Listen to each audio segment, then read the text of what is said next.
بسم الله الرحمن الرحيم. الحمد لله رب العالمين والصلاة والسلام على رسوله الكريم محمد وعلى آله وأصحابه أجمعين، أما بعد.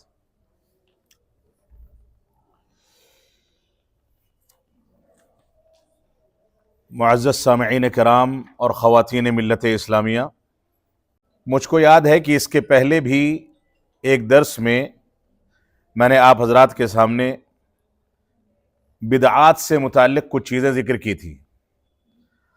آج اسی درس کے کچھ حصے کو میں آپ کے سامنے بیان کروں گا. آج کے درس کا موضوع ہوگا جو منہج سلف کا ایک بنیادی ضابطہ ہے، اور وہ ضابطہ ہے کہ ان العلم لا يطلب من کتب اہل البدع والاہواء والضلال ولا من مواعظهم وانه لا يجوز النشر لهم ولا الاحالة على کتبهم. یہ منہج سلف کا ایک بنیادی ضابطہ ہے جو اہل بدعت کے بارے میں ہے. اس کے پہلے اہل بدعت سے متعلق دو ضوابط آپ کے سامنے مزید ذکر کیے گئے تھے. اس کا بہت اختصار کے ساتھ خلاصہ میں یہاں بیان کروں گا، اور اس کے بعد آج کے ضابطے کے بارے میں گفتگو کی جائے گی. آج جو ضابطہ آپ کے سامنے ذکر کیا جا رہا ہے وہ یہ ہے کہ اہل بدعت اور گمراہی والے لوگ، اور ایسے ہی جو لوگ اپنی ہوا پرستی کرتے ہیں، اپنی رائے اور اپنی مرضی پر دین کی بنیادیں قائم کرتے ہیں، ان لوگوں سے یا ان کی کتابوں سے علم حاصل کرنا جائز نہیں ہے. ولا من مواعظہم، اور نہ ہی ان کے مواعظ اور ان کے دروس سے فائدہ اٹھانا جائز ہے. وَأَنَّهُ لَا يَجُوزُ النَّشْرُ لَهُمْ، اور آگے فرمایا اسی طریقے سے ان کے افکار یا ان کی کتابوں یا ان کے دروس یا ان کی تقاریر یا ان کے محاضرات، ان کو نشر کرنا بھی شریعت اسلامیہ میں جائز نہیں ہے. اور ایسے ہی ان کی کتابوں کی جانب احالہ کرنا، یعنی اپنے درس میں یا اپنی تحریر میں یا اپنی تقریر میں یا اپنے خطبوں میں اہل بدعت کی کتابوں کا ریفرنس دینا یا ان کا احالہ کرنا، یہ بھی جائز نہیں ہے. اس سے پہلے کے دروس میں آپ حضرات کے سامنے جو دو ضابطے اہل بدعت کے بارے میں ذکر کیے گئے تھے، ان میں سے ایک ضابطہ یہ تھا کہ ان البدعۃ فی دین اللہ اعظم من الکبیرہ، کہ بدعت یہ کبیرہ گناہوں سے زیادہ گمبھیر گناہ ہے، اس سے زیادہ خطرناک گناہ ہے. یعنی کبیرہ گناہ، انسان شراب پی لے، زنا کر لے، اس سے کہیں زیادہ بڑا جرم یہ ہے کہ انسان بدعت کرے. اس کے بارے میں کئی سارے اقوال آپ کے سامنے ذکر کیے گئے تھے. اور ایک ضابطہ اہل بدعت ہی کے بارے میں اہل سنت والجماعت کا جو ذکر کیا گیا تھا وہ یہ تھا کہ ان خطر اہل البدع والشبہات اعظم من خطر اہل الشہوات، کہ اہل بدعت کے اور اہل شبہات کے جو خطرے ہیں وہ شہوات کے خطرے سے زیادہ خطرناک ہیں. بدعت اصل میں اہل بدعت کی جانب سے دین کے مسائل کو شبہات کا شکار کر دینے کا نام ہے. یعنی دین کے مسئلے میں اہل بدعت ہمارے سامنے ایسے افکار پیش کرتے ہیں، یہ شیطان بدعت کو دین کے نام پر مزین کر کے ایسے پیش کر دیتا ہے کہ انسان شبہے میں پڑ جاتا ہے کہ یہ کام کرے یا نہ کرے، جبکہ دین یا علم جو ہے وہ یقین کا نام ہے. اس وجہ سے یہ تین ضوابط ہمارے سامنے اہل بدعت کے بارے میں وقتی طور پر ہونے چاہیے. جس ضابطے پر ہم گفتگو کریں گے اس پر تفصیلی گفتگو آپ کے سامنے آئے گی. اس سلسلے میں پہلا ضابطہ جو ہے، جو آپ کے سامنے سابقہ دروس میں پیش کیا گیا تھا، وہ یہ تھا کہ بدعت یہ کبیرہ گناہوں سے زیادہ بڑا جرم ہے. اس سلسلے میں ہم اگر دیکھیں تو رسول اکرم صلی اللہ علیہ وسلم کا فرمان ہے. آپ ہر خطبہ جمعہ میں ارشاد فرماتے تھے فَإِنَّ خَيْرَ الْحَدِيثِ كِتَابُ اللَّهِ وَخَيْرَ الْهَدِيِ هَدِيُّ مُحَمَّدٍ صلی اللہ علیہ وسلم.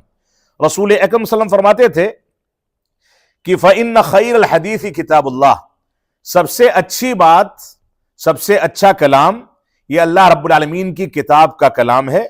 وَخَيْرُ الْهَدِيِ هَدِيُّ مُحَمَّدٍ صلی اللہ علیہ وسلم، اور سب سے بہتر اور پاکیزہ ہدایت یہ رسول اکرم صلی اللہ علیہ وسلم کی رہنمائی اور ہدایت ہے. وَشَرَّ الْأُمُورِ مُحْدَثَاتُهَا، اور سب سے بری چیزیں وہ ہیں جو دین میں نئی نئی ایجاد کر لی جائیں.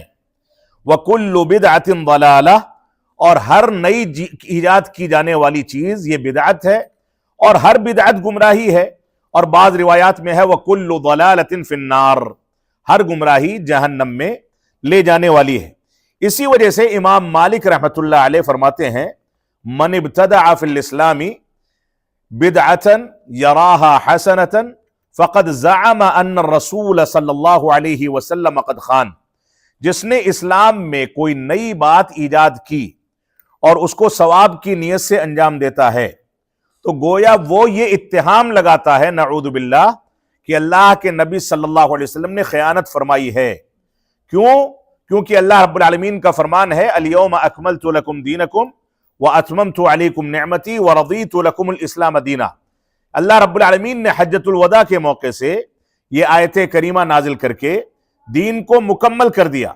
اب حجۃ الوداع اور دین کی تکمیل کے بعد کوئی دین کے نام پر نئی بات دین کی جانب یا اللہ اور اس کے رسول کی جانب منسوب کرتا ہے تو گویا وہ یہ اتہام لگاتا ہے کہ اس وقت تک رسول اکرم صلی اللہ علیہ وسلم نے جو چیز نہیں بتائی تھی آج میں بتا رہا ہوں، اگر ہم اس کو دین کا حصہ مانیں گے تو گویا ہم یہ کہہ رہے ہیں کہ اللہ کے نبی صلی اللہ علیہ وسلم نے دین کا حصہ ہونے کے باوجود اس کو چھپا لیا، خیانت کر لی۔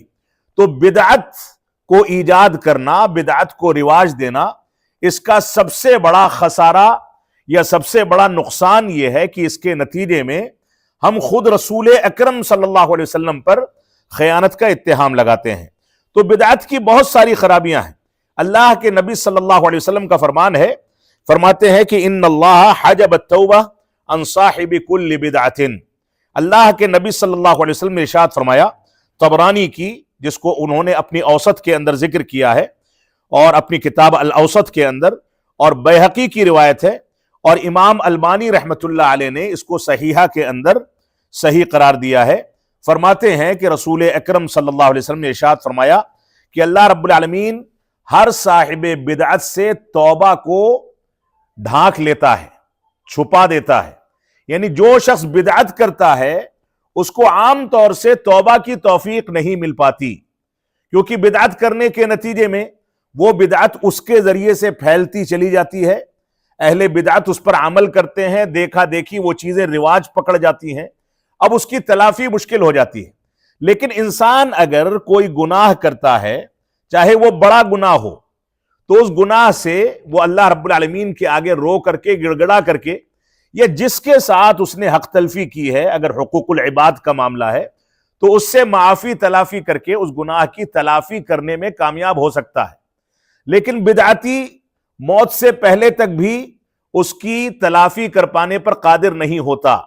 فرض کر لیجئے کہ اگر بدعتی کو توبہ کی توفیق مل جائے تو بھی اگر وہ بدعت کو پھیلا چکا ہے، نشر کر چکا ہے، تو اس نشر کرنے کے بعد جو خرابیاں پیدا ہوئی ہیں ان خرابیوں کی تلافی اس کے لیے بہت ممکن ہے کہ بالکل مشکل ہو جائے، نا امید ہو جائے کہ وہ اس کی تلافی کر سکے۔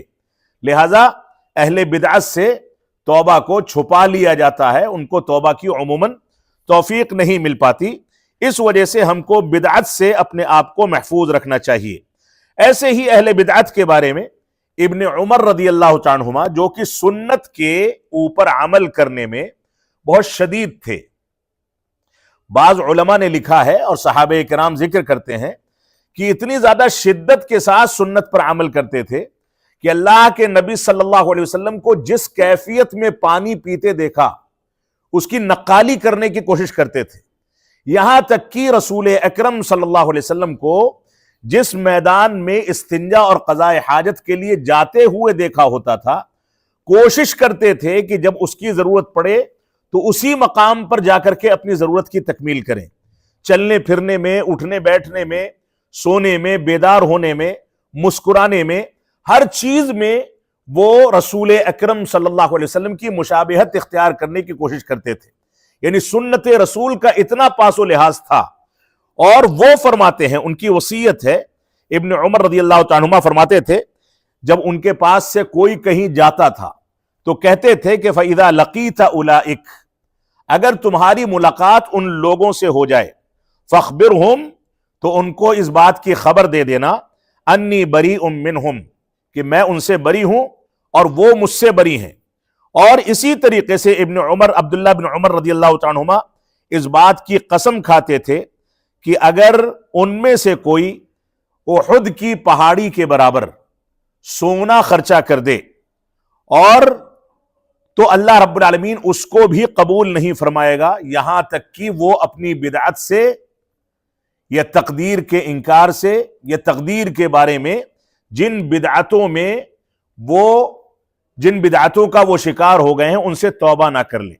یعنی بدعت کے چلتے اگر وہ احد پہاڑی کے برابر سونا بھی خرچ کر دیں، احد پہاڑی جس کی چوڑائی لمبائی تقریباً 8 سے 10 کلومیٹر ہے اور چوڑائی 2 سے 3 کلومیٹر ہے، اور پہاڑ کے بارے میں آپ جانتے ہیں کہ جتنا اوپر نظر آتا ہے تقریباً اتنا ہی حصہ زمین کے اندر ہوتا ہے۔ اتنے بڑے پیمانے پر کوئی سونا اور گولڈ خرچ کر دے لیکن اگر بدعت کرتا ہے تو فرماتے ہیں کہ اس کی عبادت یا اسی طریقے سے اس کا کوئی عمل اللہ رب العالمین قبول نہیں فرمائے گا، بلکہ اس کی بدعت کی وجہ سے وہ ساری کی ساری چیزیں رائگاں ہوں گی۔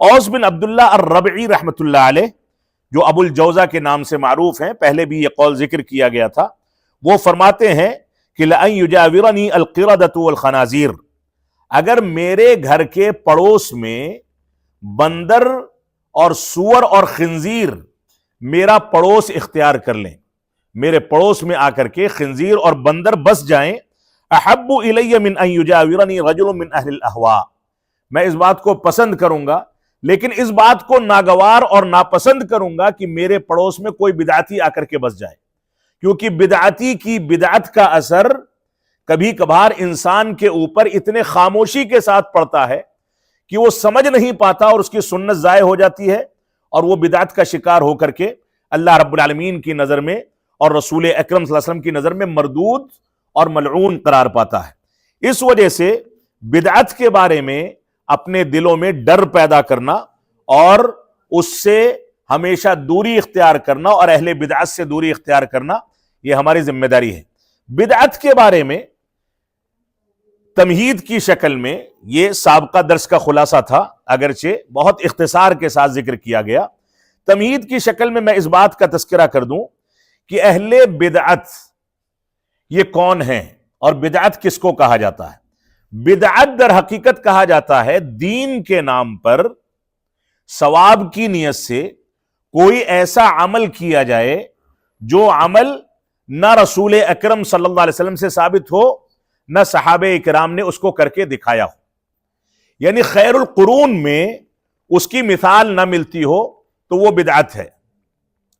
اب انسان دنیاوی امور میں کوئی نیا کام انجام دیتا ہے اور وہ نیا کام دین سے تعلق نہیں رکھتا اور ایسے ہی وہ کام ثواب کی نیت سے انجام نہیں دیا جاتا، تو ایسی صورت میں اس کو بدعت نہیں کہا جائے گا۔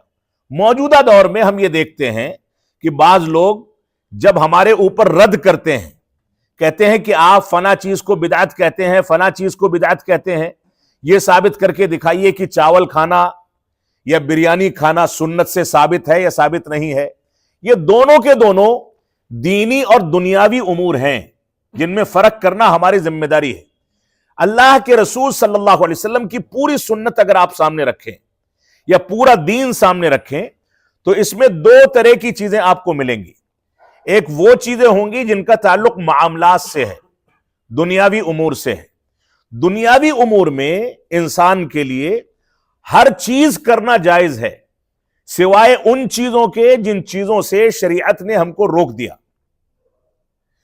اور دوسرے معاملات جو ہوتے ہیں وہ دینی امور کے معاملات ہوتے ہیں۔ دینی امور میں ہر چیز کو کرنا حرام اور ناجائز ہے، دنیاوی امور میں ہر چیز کو کرنا جائز ہے اور دینی امور میں ہر چیز کو کرنا ناجائز اور حرام ہے سوائے ان چیزوں کے جن چیزوں کا ثبوت ملتا ہے۔ اس کی مثال آپ ایسے سمجھ لیں کہ یہ بلب جس سے ہم فائدہ اٹھاتے ہیں، یہ پنکھا جو ہم کو ہوا دیتا ہے، یہ ایئر کنڈیشن جو ہمارے گھروں کو ٹھنڈا کرتا ہے، کوئی شخص ہمارے اوپر رد کرنے کے لیے یہ کہے کہ اس کو ہمارے اسلاف نے استعمال نہیں کیا ہے لہذا اس کا استعمال کرنا بدعت ہوگا. تو یہ جہالت کی بات ہے، کیونکہ ان چیزوں کا تعلق دنیاوی امور سے ہے، دینی امور سے نہیں ہے. کوئی بھی شخص ان چیزوں کو عبادت سمجھ کر کے یا کار ثواب سمجھ کر کے انجام نہیں دیتا ہے. لیکن اس کے برعکس اگر آپ عبادات میں آئیں تو عبادات میں اگر کوئی شخص یہ کہے کہ میں 6 وقت کی نماز پڑھوں گا، اور آپ کسی حدیث سے یا قرآن کی کسی دلیل سے یہ دلیل دکھائیے، یہ ثبوت دکھائیے کہ 6 وقت کی نماز پڑھنے سے رسول اکرم صلی اللہ علیہ وسلم نے منع فرمایا ہے، آپ سارے قرآن و حدیث کو کھنگال لیں گے، کہیں ایسی دلیل ملنے والی نہیں ہے. تو دینی امور میں اصل یہ ہے کہ 5 وقتہ نمازوں کی دلیل ہے. اللہ کے رسول صلی اللہ علیہ وسلم نے ہم کو یہ بتایا کہ فجر کی نماز پڑھو، ظہر پڑھو، عصر پڑھو، مغرب پڑھو، عشاء پڑھو، فلاں فلاں سنت رواتب ہیں، تراویح کا یہ طریقہ ہے، یہی کرنا ہمارے لیے ضروری ہے. اس کے علاوہ اس سے اضافی عمل کوئی کرتا ہے تو اس اضافی عمل پر دلیل اس کی ممانعت کی نہیں ہوگی. دلیل کا نہ ہونا ہی اس اضافی عمل کے حرام ہونے کے لیے کافی ہے. لہذا کوئی شخص یہ کہے کہ 5 وقتہ نماز پڑھنے کے بجائے میں 6 وقت کی نماز پڑھوں گا، اور اگر آپ مجھ کو روکنا چاہتے ہیں تو 6 وقت کے نماز کی ممانعت کی کوئی دلیل دکھائیے، تو اس کی دلیل نہیں ملنے والی. دلیل اصل یہ ہے کہ 5 وقت کی نماز کو رسول اکرم صلی اللہ علیہ وسلم نے پڑھنے کا حکم دیا ہے، لہذا 5 وقت سے زائد کر کے کوئی پڑھتا ہے تو بھی حرام، اور کوئی اس کو کم کر دے اور یہ سمجھے کہ کم ہی ہمارے اوپر واجب ہے تو بھی حرام. دونوں کے دونوں طریقے شریعت اسلامیہ سے نکل جانے اور شیطان کی پیروی کرنے کے راستے ہوں گے. تو بدعت اور دنیاوی امور، ان میں یہ فرق کر کے چلنا ہماری ذمہ داری ہے. تو ایک معاملہ ہوتا ہے معاملات سے متعلق، دنیاوی امور سے متعلق، جس میں ساری کی ساری چیزیں جائز ہیں سوائے ان چیزوں کے جن سے روک دیا گیا. مثلا پرندوں کا شکار یا پرندوں کو کھانا جائز ہے. اب کوئی نیا پرندہ ایجاد ہوتا ہے، موجودہ دور میں کسی نئے پرندے کا انکشاف ہوتا ہے، وہ پرندہ کھایا جائے گا یا نہیں کھایا جائے گا، اس پر ہم فیصلہ کس بنیاد پر کریں گے؟ اس بنیاد پر کریں گے پرندوں کی وہ صفتیں جو احادیث کے اندر وارد ہوئی ہیں کہ فلاں فلاں صفت کا پرندہ کھانا جائز نہیں ہے، یا جو اپنے شکار کو جھپٹ کر کے کھاتا ہے، نوچ کر کے کھاتا ہے، اس طرح کے پرندے کھانے جائز نہیں ہیں. لہذا اسی دلیل کی بنیاد پر نیا وجود میں آنے والا یا نیا منکشف ہونے والا کوئی پرندہ یا کوئی جانور اگر اس صفت سے متصف ہوگا تو حرام ہوگا، اس صفت سے متصف نہیں ہوگا تو ایسی صورت میں اس کو حلال مانا جائے گا. یہ ایک ضابطہ ہے، اگرچہ اس کے اندر بھی مزید تفاصیل ہو سکتی ہیں جس کی بحث کا یہ موقع نہیں ہے. تو بدعت جو ہے وہ دین کے نام پر ثواب کی نیت سے کوئی کام کرنا جس کام کی کوئی مثال رسول اکرم صلی اللہ علیہ وسلم سے موجود نہ ہو. اللہ کے نبی صلی اللہ علیہ وسلم نے فرمایا کہ من عامل عملا لیس علیہ امرنا فہو رد، جس نے کوئی عمل کیا اور اس عمل پر ہماری دلیل اور ہمارا حکم موجود نہیں ہے تو وہ عمل مردود ہوگا، وہ عمل ناقابل قبول ہوگا، یعنی وہ بدعت ہوگا. تو صحابہ کرام اور رسول اکرم صلی اللہ علیہ وسلم نے بھی بدعات سے ہم کو ڈرایا ہے. آج کا جو ضابطہ ہے وہ اہل بدعت کی کتابوں اور ان کی تقریروں اور ایسے ہی ان کے افکار سے استفادہ کرنے کا ضابطہ ہے. اس ضابطے میں اسلاف امت نے ان کے اقوال کی روشنی میں جو ضابطہ بنایا گیا ہے وہ ضابطہ یہ ہے کہ ان العلم لا يطلب من کتب اہل البدع والاہواء والضلال، کہ علم جو ہے علم شرعی یہ اہل بدعت اور گمراہ لوگوں اور نفس پرستی کرنے والوں کی کتابوں سے یا ان کے افکار سے نہیں لیا جائے گا. ولا من مواعظہم، اور نہ ہی ان کی تقریروں اور درسوں سے لیا جائے گا. وانہ لا يجوز النشر لہم، اور ایسے ہی یہ بھی ضابطے کا حصہ ہے کہ ان کے افکار کی نشر و اشاعت بھی نہیں کی جائے گی. نشر و اشاعت سے مراد ان کی کتابیں نہیں چھاپی جائیں گی، ان کا تعاون نہیں کیا جائے گا، یہاں تک کہ یوٹیوب پر یا واٹس ایپ پر ان کی آواز صوتی میسج یا ان کے یوٹیوب پر ویڈیوز یا ان کی تحریریں جو ہم ایک دوسرے کو شیئر کرتے ہیں، یہ ساری کی ساری چیزیں بھی اس کے ضمن میں آئیں گی۔ سلفی منہج کو پیروکاری کر کے لے کر کے چلنے والا شخص اس بات کا جواز نہیں رکھتا، اس کے لیے جائز نہیں کہ کسی بھی صورت میں اس کو نشر کرے، بلکہ میں یہاں تک کہوں گا کہ اہل بدعت کے افکار کو اگر کوئی بدعتی آ کر کے آپ سے کہے کہ میرے گھر میں پرنٹر نہیں ہے، میں نے کمپیوٹر پر یہ چیزیں ٹائپ کی ہیں، آپ اپنے پرنٹر سے اس کو پرنٹ کر دیں، تو یہ بھی ایک اہل سنت والجماعت کے ضابطوں پر چلنے والے شخص کے لیے جائز نہیں ہوگا، کیونکہ یہ تعاون علی الاثم والعدوان ہے۔ لہذا اہل بدعت سے بچنا یہ ہماری ذمہ داری ہے۔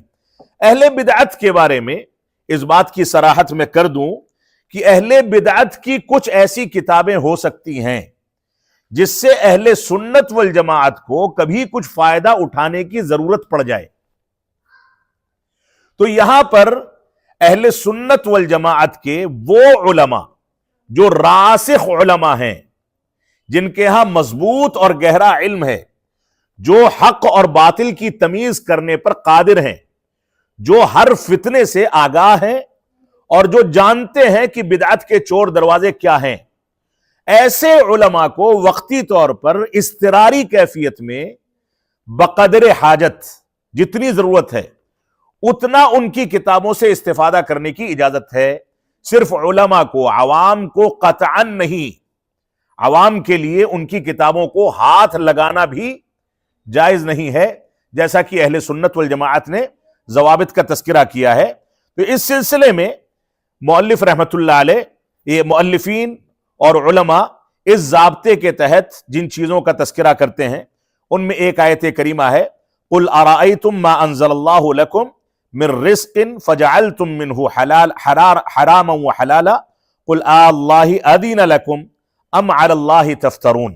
سورہ یونس کی آیت نمبر 59 ہے، اس میں اللہ رب العالمین نے ارشاد فرمایا کہ کہہ دو کہ بھلا دیکھو تو اللہ نے تمہارے لیے جو رزق نازل کیا ہے، روزی نازل کی ہے، تو اللہ رب العالمین نے فرمایا تم اس میں سے بعض کو حرام کرتے ہو اور بعض کو حلال کرتے ہو۔ کیا اللہ نے تم کو اس کا حکم دیا ہے کہ تم کسی بھی چیز کو حلال کر لو، کسی بھی چیز کو حرام کر دو، یا تم اللہ رب العالمین پر افطرا اور جھوٹ باندھتے ہو؟ اس آیت کریمہ میں اللہ رب العالمین نے واضح کر دیا کہ رب کائنات نے جس کو حلال کیا ہے وہی حلال ہے، جس کو حرام کیا ہے وہی حرام ہے، اس کے علاوہ کوئی بھی حلال یا حرام کا اختیار نہیں رکھتا ہے۔ یہاں تک کہ جب اللہ کے نبی صلی اللہ علیہ وسلم کی بعض بیویوں نے آپ کو شہد ملا کر کے دیا پانی میں، یا کسی شہد استعمال کرنے کے لیے دیا، تو دوسری بیویوں نے، میں اس تفصیل میں نہیں جانا چاہتا، دوسری بیویوں نے اس کے بارے میں کہا کہ اس میں کچھ ایسی مہک آ رہی ہے جس کو رسول اکرم صلی اللہ علیہ وسلم اپنے اوپر پسند نہیں فرماتے تھے، تو اللہ کے نبی صلی اللہ علیہ وسلم نے اس شہد کو دور کر دیا۔ تو اللہ رب العالمین نے آیت کریمہ نازل فرمائی کہ کیا آپ کو اس بات کا اختیار ہے کہ اللہ رب العالمین نے شہد کو حلال کیا ہے اور آپ حرام کر دیں؟ یعنی وہاں پر رسول اکرم صلی اللہ علیہ وسلم جن کو حلال و حرام کی تفاصیل بیان کرنے کا اختیار دیا گیا تھا، ان کو بھی رب کائنات نے تنبیہ فرما دی کہ رب کائنات نے جس شہد کو حلال کیا ہے آپ کو اختیار نہیں ہے کہ آپ اس کو حرام کہیں یا حرام ہونے کا تصور کریں۔ اس وجہ سے ہماری یہ ذمہ داری ہے کہ دین میں اپنی عقل اور اپنی رائے کو کبھی بھی داخل نہ کریں، اپنی مرضی سے کبھی بھی کسی چیز کے اوپر فتویٰ جاری نہ کریں، بلکہ دلیل کی بنیاد پر بات کی جائے۔ اللہ رب العالمین نے فرمایا وَمَنْ أَظْلَمُ مِمَّنِ افْتَرَىٰ عَلَى اللَّهِ كَذِبًا أَوْ كَذَّبَ بِآيَاتِهِ إِنَّهُ لَا يُفْلِحُ الظَّالِمُونَ۔ سورہ انعام میں آیت نمبر 21 میں اللہ رب العالمین فرماتا ہے اس سے زیادہ بڑا ظالم کون ہو سکتا ہے جو اللہ رب العالمین پر جھوٹ باندھے اور اللہ رب العالمین کی آیتوں کی تکذیب کر دے، اس کا انکار کر دے۔ انہ لا یفلح الظالمون، اللہ رب العالمین نے فرمایا ظالم کبھی کامیاب نہیں ہو سکتا۔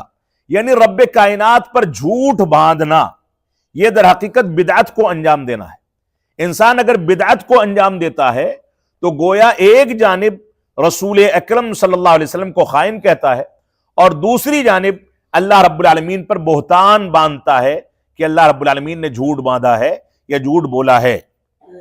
عرباض بن ساریہ رضی اللہ تعالیٰ عنہ فرماتے ہیں کہ صلی لنا رسول اللہ صلی اللہ علیہ وسلم الفجر ثم اقبل علینا فوعظنا موعظة بلیغة ظرفت لها الاعین ووجلت منها القلوب قلنا او قالوا یا رسول اللہ كأن هذه موعظة مودع فأوصنا قال اوصيكم بتقوى الله والسمع والطاعة وإن كان عبدا حبشيا فإنه من يعش منكم يرى بعدي اختلافا كثيرا فعليكم بسنتي وسنة الخلفاء الراشدين المهديين عضوا عليها بالنواجذ وإياكم ومحدثات الأمور فإن كل محدثة بدعة وكل بدعة ضلالة۔ رسول اکرم صلی اللہ علیہ وسلم کی یہ حدیث ابو داؤد کے اندر موجود ہے، مسند احمد میں موجود ہے، اور امام البانی رحمۃ اللہ علیہ نے سلسلہ صحیحہ کے اندر اس روایت کو صحیح قرار دیا ہے۔ عرباض بن ساریہ رضی اللہ تعالیٰ عنہ فرماتے ہیں کہ اللہ کے نبی صلی اللہ علیہ وسلم نے ایک بار ہم کو صلاۃ فجر پڑھائی، اس کی امامت کروائی، اور اس کے بعد ہماری جانب متوجہ ہوئے، یعنی پلٹ کر کے ہماری جانب ہم کو خطاب کیا، ہم کو درس دیا۔ فوعظنا موعظة بلیغة، بہت بلیغ اور بہت زیادہ جامع مواعظ آپ نے ذکر کیے، درس دیا، خطاب کیا۔ ظرفت منها الاعین، کہتے ہیں کہ اس کی وجہ سے آنکھیں بہہ پڑی، یعنی لوگ زار و قطار رونے لگے، اور اسی طرح سے دل ہمارے دہل اٹھے، ڈر گئے۔ قلنا، تو صحابہ کرام کہتے ہیں کہ ہم نے کہا، او قالو، راوی حدیث کہتے ہیں یا لوگوں نے کہا، یا رسول اللہ، اے اللہ کے نبی صلی اللہ علیہ وسلم، کأن هذه موعظة مودع، ایسا لگتا ہے کہ یہ کسی رخصت ہونے والے کی نصیحت ہے، یعنی کوئی آدمی دنیا سے جا رہا ہو تو جانے سے پہلے اپنے بچوں کو جو وصیت کرے گا اس میں جھوٹ نہیں بولے گا، بلکہ پورے انداز سے، ایمانداری سے، پاکیزگی کے ساتھ باتیں کرے گا۔ تو صحابہ کرام نے کہا کہ ایسا لگتا ہے آپ کی کیفیت سے، بیان کرنے کی کیفیت سے، کہ یہ نصیحت جو ہے لگتا ہے کہ آپ اس دنیا سے رخصت ہونے والے ہیں یا ہم سے رخصت ہونے والے ہیں، ایسا لگتا ہے کہ کوئی رخصت ہونے والا شخص یہ وصیت کر رہا ہے، لہذا فاوصنا، اس کے بعد ہم کو کچھ وصیت کر دیجیے۔ جو مواعظت اور جو دروس اور تقریر اور جو موعظہ حسنہ چل رہا تھا یہ اس کے بعد کی بات ہے۔ تو فرمایا، اللہ کے نبی صلی اللہ علیہ وسلم سے گزارش کی کہ ہم کو کچھ وصیت کر دیجیے۔ آپ نے فرمایا، اوصیکم، میں تم کو وصیت کرتا ہوں، بتقوی اللہ، اللہ رب العالمین کے تقوی کی وصیت کرتا ہوں، والسمع والطاعہ، اور سمع و اطاعت کی وصیت کرتا ہوں۔ سمع و اطاعت جو ہے یہ در حقیقت اہل سنت والجماعت کا وہ مضبوط ہتھیار ہے جس کی بنیاد پر وہ اپنے ولی امر یا اپنے علماء یا اللہ اور اس کے رسول کے مطیع و فرمانبردار بنتے ہیں۔ اور اہل بدعت جتنا زیادہ بدعت میں گم ہوتے چلے جائیں گے، ان کے ہاں سرکشی کا، بغاوت کا عنصر اتنا زیادہ بیدار ہوتا چلا جاتا ہے۔ سب سے پہلے علماء سے بیزاری کا اظہار کر کے علماء کی مجلس کو چھوڑ دیتے ہیں، اعتزال اختیار کرتے ہیں۔ اس کے بعد علماء سے عوام کو ڈراتے ہیں کہ اس کی مجلس میں مت جاؤ ورنہ وہ تم کو بہکا دے گا، وہ مسلک کی بات کرتا ہے، وہ بخاری کی بات کرتا ہے، وہ ایسا کرتا ہے، ویسا کرتا ہے۔ علماء کی مجلس سے ڈراتے ہیں، بغاوت کا دوسرا عنصر۔ اور اس کے بعد تیسرا عنصر یہ ہوتا ہے کہ علماء کو کافر قرار دے دیتے ہیں۔ اور اس کے بعد نہ جانے کون کون سے عناصر ہیں، اخوان المسلمین کے عناصر دیکھیں تو ساری حکومتیں چاہے مسلم ہوں چاہے غیر مسلم ہوں، سب کی سب ان کی نظر میں باغی ہیں، سب کافر ہیں۔ اللہ کے رسول صلی اللہ علیہ وسلم کے غزوات سیاسی ہیں، اور ایسے ہی دین کی بنیادیں اپنی عقل اور اپنی رائے کی بنیاد پر اخذ کرنا ان کی نظر میں جائز ہے۔ قرآن و سنت سے ہماری عقل آمادہ ہو، راضی ہو یا نہ ہو، اس سے کوئی فرق نہیں پڑتا ہے۔ اصل یہ ہے کہ اپنی مرضی اور اپنی رائے کی بات کو مکمل کیا جائے، اس کو اخذ کیا جائے، قرآن و سنت کے دلائل کی تعویل کر لی جائے، اس کو کنارے کر دیا جائے. یہ ان کا اہل بدعت کا طریقہ ہے. تو اہل سنت والجماعت اور اہل بدعت میں ایک بنیادی فرق یہ ہے کہ اہل سنت والجماعت سمع و طاعت کے پیروکار ہوتے ہیں. یہ ان کی بنیادی صفت ہے. اور اہل بدعت سمع و طاعت سے بتدریج دھیرے دھیرے دور ہوتے چلے جاتے ہیں، اور یہی چیز ان کو بدعت میں پختہ کرتی ہے اور سنت سے دور کرتی ہے. اللہ کے نبی صلی اللہ علیہ وسلم نے کیا فرمایا؟ آپ دیکھیے، آپ کے الفاظ دیکھیے. وَإِن كَانَ عَبْدًا حَبْشِيًّا، فرمایا اگر تمہارا حاکم یا تمہارا ولی امر جو تمہارے اوپر ذمہ دار بنایا گیا ہے، اگر کوئی کالا کلوٹا حبشی غلام ہی کیوں نہ ہو، اگر وہ بھی تمہارے اوپر حاکم بنا دیا جائے تو اس کی بھی سمع و طاعت کرو. بعض روایات میں ملتا ہے کہ اگر حاکم تمہاری پیٹھ پر کوڑے مارے، تم کو مار کر کے زخمی کر دے، تو بھی تم اس کے خلاف گفتگو مت کرو، کیونکہ سمع و طاعت میں اور حاکم کی اطاعت میں خیر ہے، بھلائی ہے. اگر حاکم سے تم نے بغاوت کر دی تو خون کا بہنا اور فساد کے پھیلنے کے سوا اس دنیا میں کچھ نہیں رہ جاتا. یہی وجہ ہے جب امام احمد بن حنبل رحمۃ اللہ علیہ کو فتنہ خلق قرآن میں آزمائش کا سامنا کرنا پڑا تو ان کے شاگردوں نے جیل خانے میں ان سے ملاقات کی اور کہا کہ آپ اجازت دیں کہ ہم حاکم کے خلاف کچھ گفتگو کریں. تو انہوں نے فرمایا کہ نہیں، اب تک معاملہ میرے اور حاکم کے درمیان کا ہے، میں صبر کر رہا ہوں. تم لوگ کبھی بھی اطاعت کے اپنے لباس کو اتار کر کے نہ پھینکنا، اطاعت کرتے رہو، وہ کتنا بھی ظلم کر لے، لیکن ہماری ذمہ داری اطاعت کرنے کی ہے. لہذا ہماری یہ ذمہ داری ہے کہ ولی امر کے بارے میں اس شریعت اسلامیہ کے عنصر کا مکمل خیال کریں. اور اس کے بعد اللہ کے نبی صلی اللہ علیہ وسلم نے فرمایا فَإِنَّهُ مَن يَعِشْ مِنْكُمْ، تم میرے بعد جب زندہ رہو گے تو سن لو، حاکم کوئی بھی آئے، وہ کیسے بھی فیصلے کرے، اختلافات دیکھو گے. میرے بعد تم اختلافات دیکھو گے. یرا بعدی اختلافا کثیرا، بہت سارے اختلافات دیکھو گے. فعلیکم بسنتی وسنت الخلفاء الراشدین المہدیین، جب اختلاف دیکھنا تو میری سنت کو اپنا لینا اور ہدایت یافتہ خلفاء راشدین کی سنت کو اپنا لینا. عضوا علیہا بالنواجذ، اس کو داڑھ کے دانتوں سے مضبوطی کے ساتھ تھام لینا. وإیاکم ومحدثات الامور، اور خبردار تم دین میں نئی ایجاد کردہ باتوں سے اپنے آپ کو بچانا.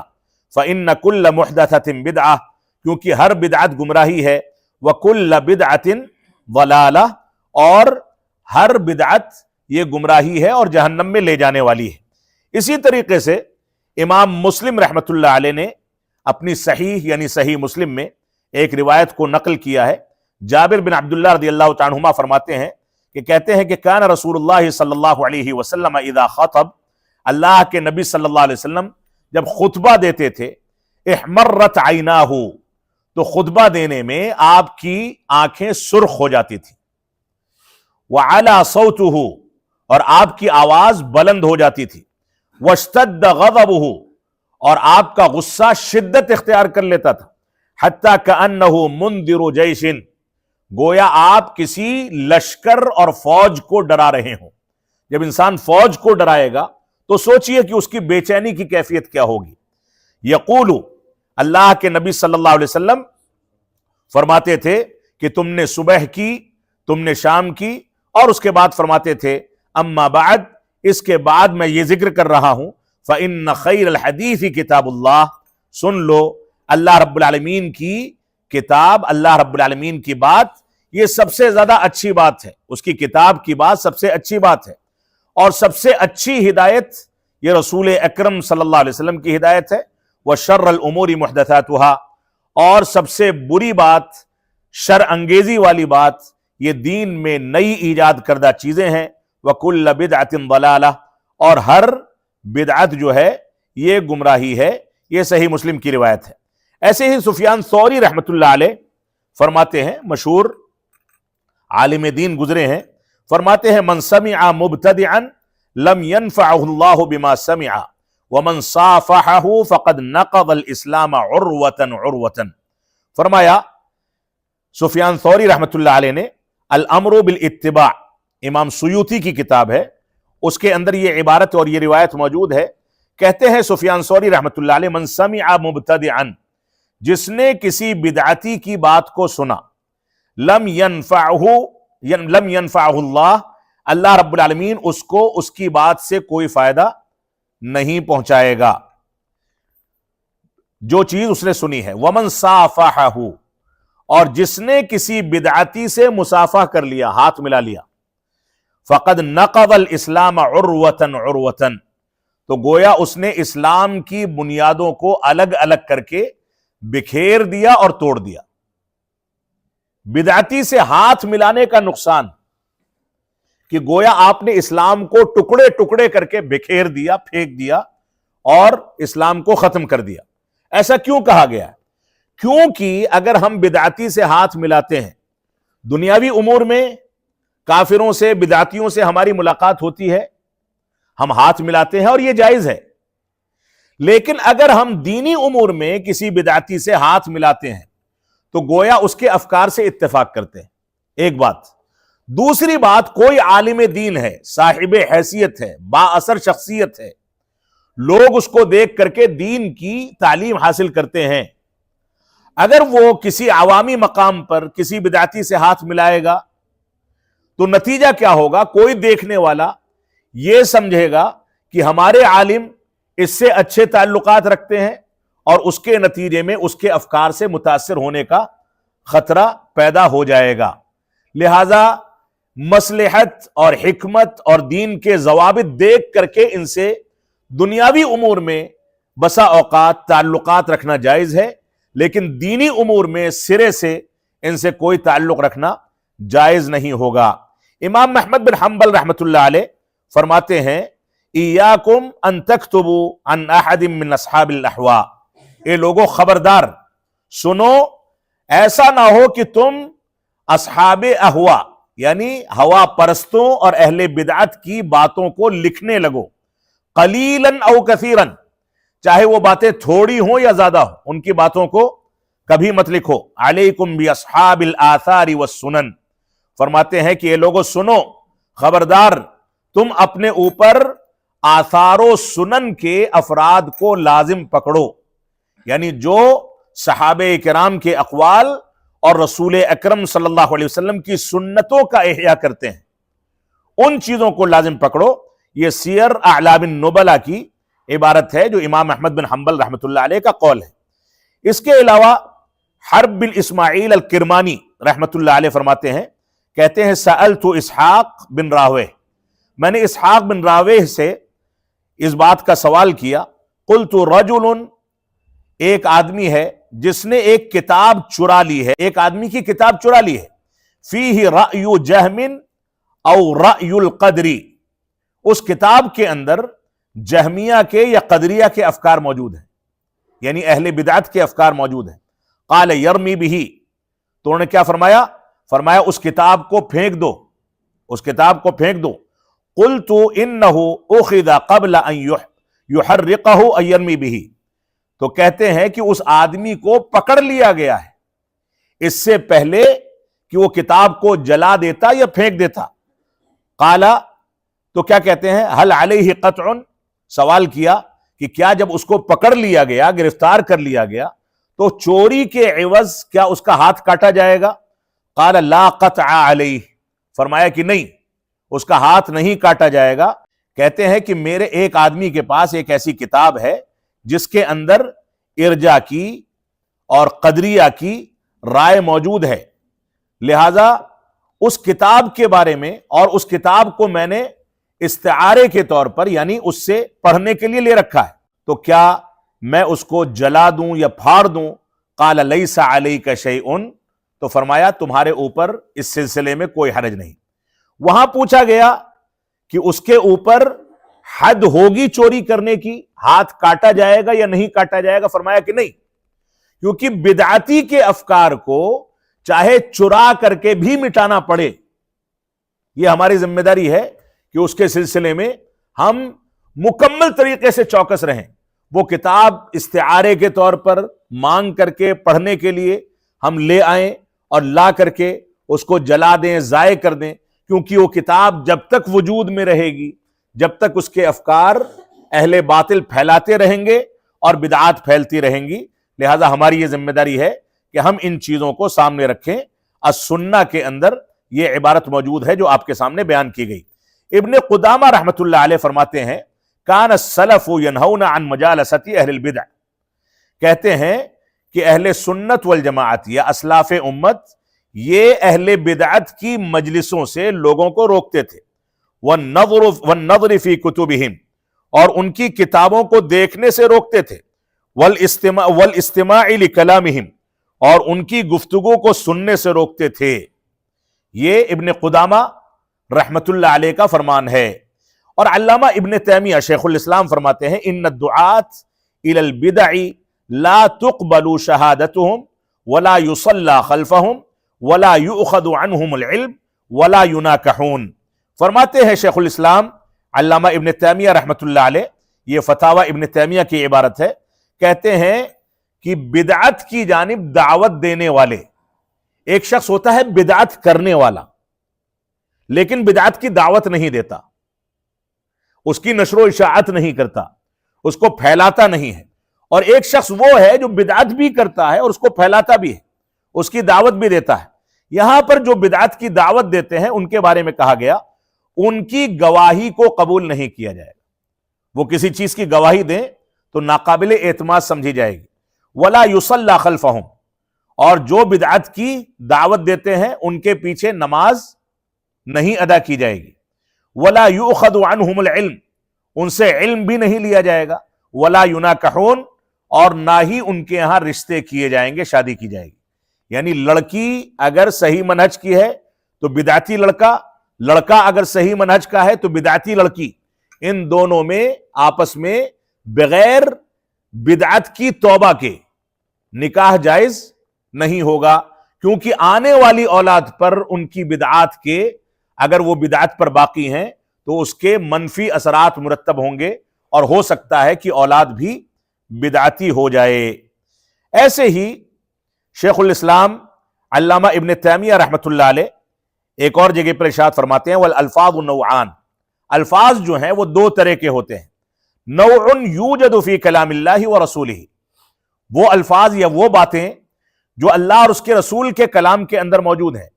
وَنَوْعٌ لَا يُوجَدُ فِي كَلَامِ اللَّهِ وَرَسُولِهِ، اور وہ الفاظ یا وہ باتیں جو اللہ اور اس کے رسول کے کلام کے اندر موجود نہیں ہیں.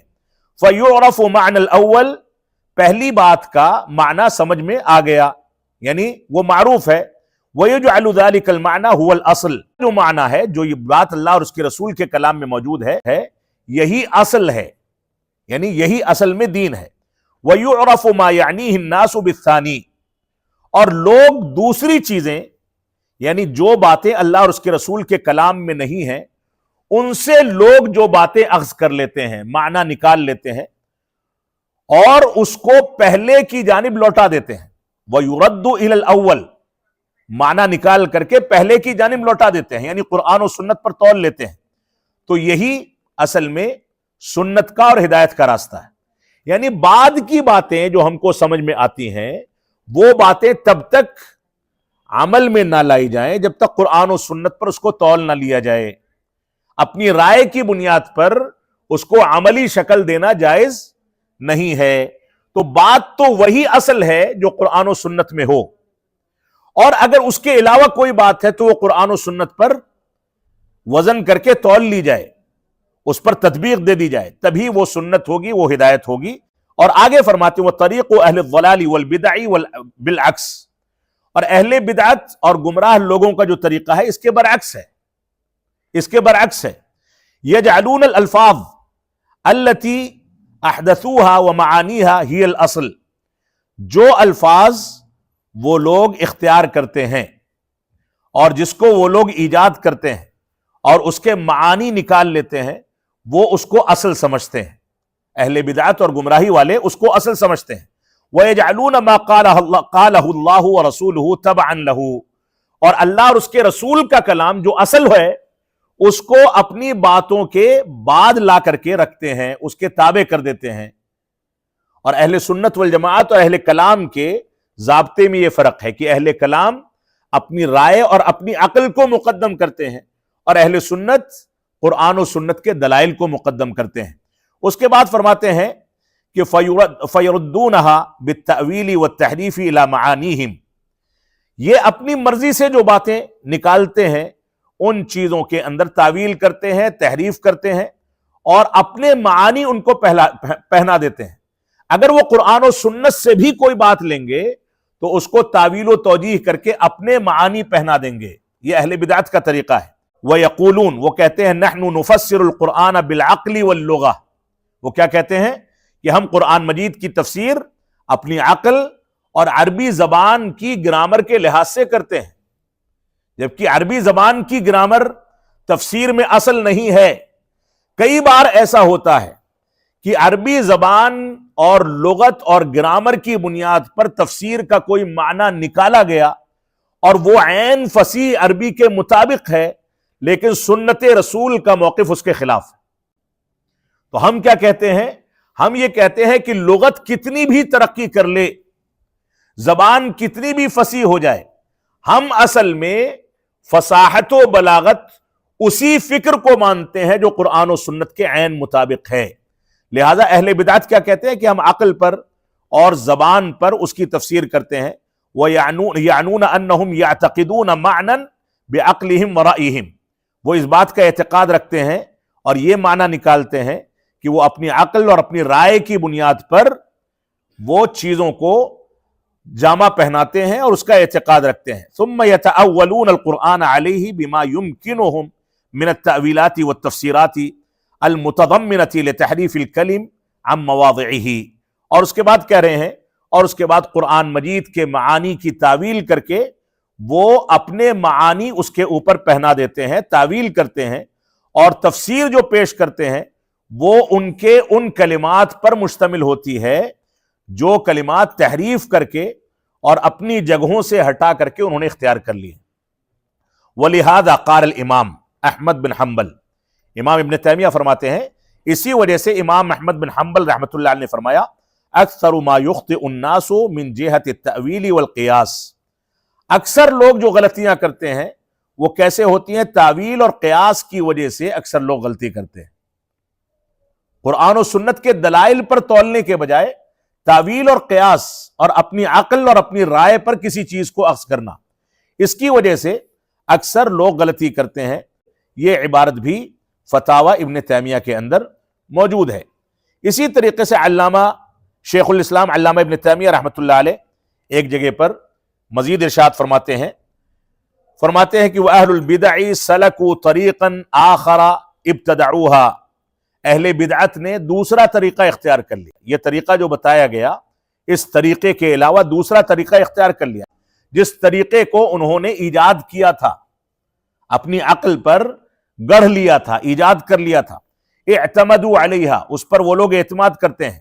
لا یذکرون الحدیث، یہ حدیث کو ذکر نہیں کرتے، یعنی دین میں کوئی رائے قائم کرتے ہیں تو دلیل کے طور پر حدیث بیان نہیں کرتے، بل ولل قرآن، بلکہ قرآن کی آیت بھی ذکر نہیں کرتے۔ فی اصولہم، اور اپنے اصولوں کے اندر ان چیزوں کو ذکر نہیں کرتے۔ الا للاعتقاد لا للاعتماد، یہ در حقیقت اپنے مطلب کی باتیں قرآن و سنت سے لیتے ہیں اور تائید اور متابعت کی باتیں لے لیتے ہیں، اپنی مرضی کی باتیں لے لیتے ہیں، اور جو باتیں ان کی مرضی اور ان کے عقل اور ان کی رائے کے اور ان کے فتوے کے خلاف ہوتی ہیں ان کو کنارے کر دیتے ہیں۔ شیخ الاسلام جو دوسرے شیخ الاسلام ہیں علامہ ابن القیم رحمۃ اللہ علیہ، وہ فرماتے ہیں کہ ہؤلاء وَإِنْ أَقَرُّوا بِأَلْفَاظِ الْوَحْيِ، اہل بدعت اگر وحی کے الفاظ کا اقرار کرتے ہیں فَقَدْ كَذَّبُوا بِمَعَانِي آيَاتِهِ وَجَحَدُوا حَقَائِقَهَا، تو وہ وحی کے الفاظ یعنی آیتوں کا اقرار کرنے کے باوجود اس کے معانی کا انکار کر دیتے ہیں، معانی کو جھٹلا دیتے ہیں اور اس کے حقائق کا انکار کر دیتے ہیں۔ وَلِهَذَا اتَّفَقَ السَّلَفُ عَلَى تَسْمِيَتِهِمْ أَهْلُ الْأَهْوَاءِ، اسی وجہ سے اہل سلف کا، سلف صالحین کا اس بات پر اتفاق ہے کہ اہل بدعت کو اہل اہوا کہا جائے۔ اہل اہوا یعنی اپنے نفس پرستی کرنے والے، اپنی مرضی کی باتوں کو لے کر کے چلنے والے۔ وَأَخْبَرُوا أَنَّ سَبَبَ ظُهُورِهِمْ خَفَاءُ السُّنَنِ، اور ان لوگوں نے یعنی اسلاف امت نے اس بات کی خبر دی ہے کہ ان کے ظاہر ہونے کا بنیادی سبب سنتوں کا ان کے اوپر مخفی ہونا ہے، سنتوں کا ان کے اوپر مخفی ہونا۔ کما قال عبداللہ بن مبارک رحمۃ اللہ علیہ، جیسا کہ فرماتے ہیں اذا خفیت السنہ ظہرت الاہواء واذا قل العلم ظہر الجفا۔ فرماتے ہیں عبداللہ بن مبارک رحمۃ اللہ علیہ کہ جب سنت مخفی ہو جاتی ہے، سنت چھپا دی جاتی ہے، یا سنت پر عمل کرنا چھوڑ دیا جاتا ہے، سنت کو اپنی زندگی میں نافذ کرنے کے بجائے کنارے کر دیا جاتا ہے، ظہرت الاہواء، تو ایسی صورت میں ہوا پرستی ظاہر ہوتی ہے، یعنی بدعتیں ظاہر ہو جاتی ہیں۔ وَإِذَا قَلَّ الْعِلْمِ، اور جب علم کم ہوتا ہے تو ظَهَرَ الْجَفَا، تو سختی، جہالت اور انتشار اور شدت پھیل جاتے ہیں۔ تو یہ حقیقت ہے کہ دنیا میں جب بھی کوئی ایسی چیز ایجاد ہوتی ہے جو دین کے نام پر ایجاد کی جائے، بدعت کو رواج دیا جاتا ہے، تو سنت دنیا سے مٹ جاتی ہے۔ اس وجہ سے ہماری یہ ذمہ داری ہے کہ سنت کو زندہ کرنے کا کام کریں۔ علامہ ابن القیم رحمۃ اللہ علیہ ایک اور جگہ فرماتے ہیں وَلِهَذَا تَجِدُ كَثِيرًا مِنْ هَؤُلَاءِ، ان اہل بدعت میں سے بہت سارے لوگوں کو تم دیکھو گے لا يحب تبلیغ النصوص النبویہ او اظہارها واشاعتها، فرماتے ہیں کہ اہل اہوا کو یا بدعتیوں کو تم دیکھو گے کہ یہ لوگ اس بات کو پسند نہیں کرتے کہ اللہ کے نبی صلی اللہ علیہ وسلم کے دلائل کو ظاہر کریں یا اس کی نشر و اشاعت کریں۔ وقد یشترطون فی اماکن یقفونها ان اللہ یقرأ فیہا احادیث الصفات، کہتے ہیں کہ اہل بدعت کا طریقہ یہ ہے کہ وہ شرط کر دیتے ہیں کہ بہت سارے مقامات پر سنت کو یا حدیث رسول کو بیان نہ کیا جائے اور احادیث صفات کا تذکرہ نہ کیا جائے۔ یہ اہل بدعت کا وتیرہ ہے۔ ایسے ہی امام مروزی رحمۃ اللہ علیہ فرماتے ہیں قلت لأحمد، انہوں نے کہا کہ میں نے امام احمد بن حنبل رحمۃ اللہ علیہ سے پوچھا، ان سے پوچھا کہ استعرت کتابا فیہ اشیاء ردیئہ، میں نے ایک کتاب کسی سے لی ہے، اس کے اندر بہت غلط قسم کی باتیں ہیں، ردی قسم کی باتیں ہیں، ترا ان اخرقہ او احرقہ، آپ کیا رائے دیتے ہیں، آپ کیا کہتے ہیں کہ کیا میں اس کتاب کو پھاڑ دوں یا اس کتاب کو جلا دوں؟ قال نعم، تو انہوں نے فرمایا کہ ہاں اس کو پھاڑ دو یا اس کو جلا دو، کیونکہ اس میں بدعتی افکار پائے جاتے ہیں۔ ایسے ہی اللہ کے نبی صلی اللہ علیہ وسلم نے بہت عبرت حاصل کرنے کا واقعہ ہے۔ اللہ کے نبی صلی اللہ علیہ وسلم نے عمر بن خطاب رضی اللہ تعالیٰ عنہ کے ہاتھ میں ایک کتاب دیکھی، کوئی نسخہ دیکھا، اکتتبہ من التورات، جس کی کچھ باتیں تورات سے نوٹ کی گئی تھیں، وَأَعْجَبَهُ مُوَافَقَتُهُ لِلْقُرْآنِ، اور عمر بن خطاب رضی اللہ تعالیٰ عنہ کو وہ عبارت اس وجہ سے پسند آ گئی تھی، تورات کی وہ عبارت یا وہ باتیں، کیونکہ اس کے اندر قرآن مجید کی موافقت تھی، یعنی وہ باتیں قرآن مجید سے میل کھاتی تھی۔ فَتَمَعَّرَ وَجْهُ النَّبِيِّ صلی اللہ علیہ وسلم، کہتے ہیں کہ اللہ کے نبی صلی اللہ علیہ وسلم کے مبارک چہرے کا رنگ بدل گیا، حَتَّى ذَهَبَ بِهِ عمر إِلَى التَّنُّورِ، یہاں تک کہ عمر بن خطاب رضی اللہ تعالیٰ عنہ اس نسخے کو لے کر کے تنور کے پاس گئے، جس کو اردو میں تندور کہتے ہیں، تنور کے پاس گئے، فَأَلْقَاهُ فِيهِ، اور اس نسخے کو اس کے اندر پھینک دیا۔ فَكَيْفَ لَوْ رَأَى النَّبِيُّ صلی اللہ علیہ وسلم، اب آپ غور و تدبر کریں کہ اللہ کے نبی صلی اللہ علیہ وسلم نے اگر یہ چیز دیکھی ہوتی کہ ما صنف بعدہ من الکتب، کہ آپ کے بعد جو کتابیں تصنیف کر لی گئیں، لکھ دی گئیں، التی یعارض بعضها ما فی القرآن والسنہ، جس کے اندر لکھی گئی بعض باتیں قرآن و سنت سے معارض ہیں یا اس کے مخالف ہیں، واللہ المستعان، اللہ رب العالمین ہمارا تعاون فرمائے۔ اگر اللہ کے نبی صلی اللہ علیہ وسلم نے یہ دیکھ لیا ہوتا، وہ تو ایک نبی پر نازل کی گئی کتاب سے نوٹ کی گئی کچھ ایسی باتیں تھیں جو قرآن کی مطابقت میں تھیں، قرآن کے موافق تھیں، تو آپ غضبناک ہو گئے اور اس کتاب کو تنور میں پھینکنا پڑا۔ تو اگر اللہ کے نبی صلی اللہ علیہ وسلم اپنے دین کے اندر کوئی ایسی بات دیکھتے جو قرآن و سنت کی مخالفت میں ایجاد کر لی گئی ہو تو آپ کتنے غضبناک ہوتے۔ اس وجہ سے ہماری ذمہ داری ہے کہ ہم اس چیز کو سامنے رکھ کر کے صحیح انداز سے قرآن و سنت کی جانب رجوع کریں، بدعات و خرافات سے اپنے آپ کو بچائیں۔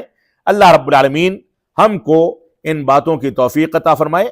اور اہل بدعت کے بارے میں یہ جو ضابطہ آپ کے سامنے ذکر کیا گیا، اس ضابطے کو ہمیشہ سامنے رکھیں کہ اہل بدعت سے علم شرعی حاصل نہیں کیا جا سکتا۔ اہل بدعت ہوں یا گمراہ لوگ ہوں یا ہوا پرستی کرنے والے لوگ ہوں، نہ ہی ان کے مواعظ اور ان کے دروس اور ان کی تقریریں یا ان کی کتابیں پڑھی جا سکتی ہیں، نہ ہی ان کے افکار کو تحریری شکل میں، تقریری شکل میں، آواز کی شکل میں، تعاون کی شکل میں نشر کیا جا سکتا ہے، اور نہ ہی ان کی کتابوں کی جانب احالہ کیا جا سکتا ہے۔ اللہ رب العالمین ہم کو ان باتوں کی توفیق عطا فرمائے۔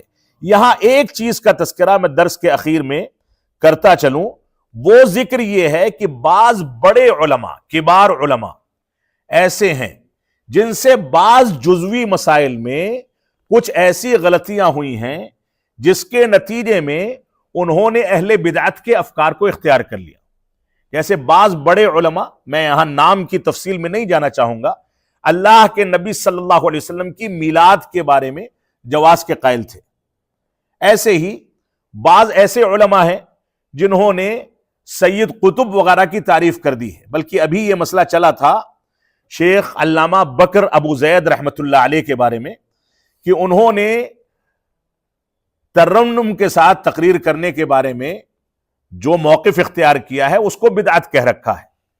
تو اس کی حمایت کرنے والے یہ چیز ابھار رہے ہیں کہ انہوں نے سید قطب کی بھی تعریف کر رکھی ہے، جبکہ سید قطب کی تعریف کے بارے میں علامہ بکر ابو زید رحمۃ اللہ علیہ کا موقف حادثاتی ہے۔ حادثاتی ہے یعنی کسی چیز کے رد عمل میں پیدا ہوا ہے۔ ان کی کتابوں کو، ان کی تالیفات کو، ان کے افکار کو، ان کے فتاووں کو آپ کھنگال ڈالیں، کہیں پر بھی اس ایک موقف کے علاوہ کوئی دوسرا موقف نظر نہیں آئے گا جس میں انہوں نے اخوان المسلمین کی تعریف کی ہو۔ اور اس کے بعد کبار علماء نے اس موقف کو اختیار کرنے کے نتیجے میں ان کے اوپر رد بھی کیا ہے۔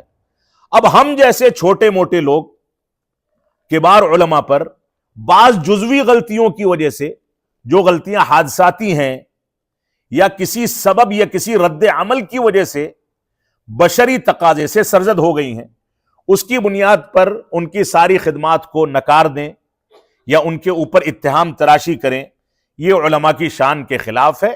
بعض چیزوں میں علماء سے غلطیاں ہو جاتی ہیں، اور یہ غلطیاں ہونا اس بات کی بھی دلیل ہے کہ کمال صرف اللہ رب العالمین کو حاصل ہے۔ انسان غلطیوں کا پرندہ ہے، وہ غلطیاں کر سکتا ہے، لہذا علماء کی کچھ ایسی غلطیاں جو ان کی خوبیوں کے بالمقابل معمولی ہوں، ان کی توجیہ و تعویل کر کے ان پر خاموشی اختیار کرنی چاہیے، کیونکہ علماء کی قدردانی کرنا یہ ہماری ذمہ داری ہے۔ اور اگر ایسی غلطیوں پر اسی پائے کے بڑے علماء تنقید کرتے ہیں تو ان علماء کو تنقید کرنے کا اختیار حاصل ہے۔ اللہ رب العالمین ہم کو اہل بدعت سے، اہل بدعت کے افکار سے، ہر قسم کے غلط افکار سے بچنے کی اور دوری اختیار کرنے کی توفیق عطا فرمائے۔ امام بغوی رحمۃ اللہ علیہ نے اجماع نقل کیا ہے صحابہ کرام کا، تابعین کا، تبع تابعین کا، علماء سنت کا، کہ اہل بدعت کی مہاجرت یعنی ان سے دوری اختیار کرنا، اور ان سے معادات یعنی ان سے عداوت اور دشمنی رکھنا، اس پر پوری امت کا اجماع ہے۔ اللہ رب العالمین ہم کو ان چیزوں پر غور و تدبر کر کے بدعات اور اہل بدعت سے، اہل اہوا سے، اہل ضلال سے بچنے کی توفیق عطا فرمائے۔ وصلی اللہ علی نبینا محمد وعلی آلہ وصحبہ وسلم۔ والسلام علیکم ورحمۃ اللہ وبرکاتہ۔